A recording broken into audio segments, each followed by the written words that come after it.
கால அடிமைத்தனத்தை அடியோடு பெயர் தெரிந்து ஒரு நூற்றாண்டில் சாதி ஒழிப்பு, பெண்ணடிமை ஒழிப்பு, மூட நம்பிக்கை ஒழிப்பு என்று சமூகத்தில் மிகப்பெரிய புரட்சி மாற்றத்தை கொண்டு வந்த சுயமரியாதை இயக்கமானது ஏற்றத்தாழ்வற்ற சமத்துவ சமுதாயம் அமைய எடுத்துக்காட்டிய ஆகச் சிறந்த வழிமுறையே சாதி மறுப்பு சுயமரியாதை திருமணங்கள் ஆகும்.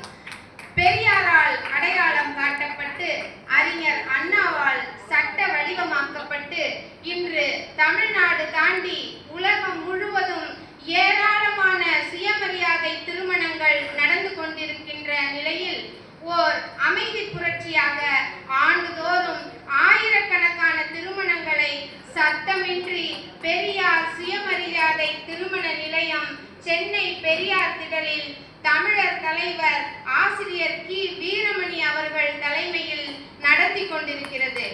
அதன் இயக்குனராக தற்போது பணியாற்றி கொண்டிருக்கிற மானமிகு பசும்பொன் அவர்களுக்குத்தான் மதுரை நட்பு தமிழ் வட்டத்தின் இந்த ஆளுமை மகளிர் விருது வழங்கப்படுகிறது. இவர் மதுரை பாண்டி கோயிலை சேர்ந்த பொன்னுத்தாயி முனியசாமி பெற்றோருக்கு மூன்றாவது மகளாக 1972 பிறந்தவர். மதுரை பாண்டி கோயில் தொடர்புடைய பக்தி குடும்பத்தில் பிறந்த இவர் பின்னாள்களில் திருமகள் இறையனார் மகன் இசையின்பன் அவர்களை வாழ்வினராக ஏற்றுக்கொண்டு தன்னுடைய அத்தை ஏற்று நடத்திய சுயமரியாதை திருமண நிலையத்தின் பணிகளை அவரின் உடனிருந்து உதவியாளராக முழுவதுமாக அறிந்திருந்த நிலையில் அவர் காலத்திற்கு பிறகு 2015 இருந்து தமிழர் ஆசிரியர் அவர்களால் சுயமரியாதை திருமண நிலையத்தின் இயக்குனராக அறிவிக்கப்பட்டு ஆண்டுதோறும் ஆயிரக்கணக்கான சாதி மறுப்பு மனங்களை நடத்தி வருகிறார் என்பதும் மிக பாராட்டத்தக்க புரட்சி பணியாகும். ஒவ்வொரு திருமணத்தின் போதும் திருமணம் செய்து கொள்ள விருப்பத்துடன் அணுகுபவர்கள் திருமணம் செய்த பின் வாழ்க்கையை நடத்தும் அளவிற்கு தகுதி உடையவர்களா என்பதை தக்க வகையில் விசாரித்து ஒவ்வொன்றையும் இவர் நடத்தி வைக்கின்றார். தமிழ்நாட்டை கடந்தும் பல மாநிலங்களில் இருந்தும் பல நாடுகளில் இருந்தும் இந்த திருமண நிலையத்தை பற்றி கேள்விப்பட்டு இங்கு வந்து திருமணம் செய்து கொள்கிறார்கள் என்பது முத்தாய்ப்பான செய்தியாகும்.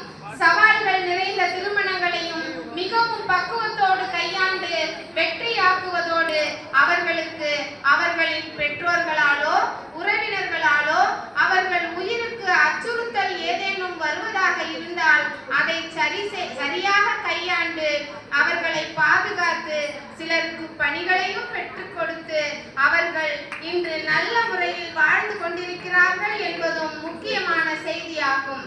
எந்த நேரத்திலும் தனக்கே எதுவும் நடக்கலாம் என்ற சிக்கல்கள் நிறைந்த இப்பணியை சளைக்காமல் திறமையுடனும் புன்சிரிப்புடனும் ஆற்றி வருகிறார்.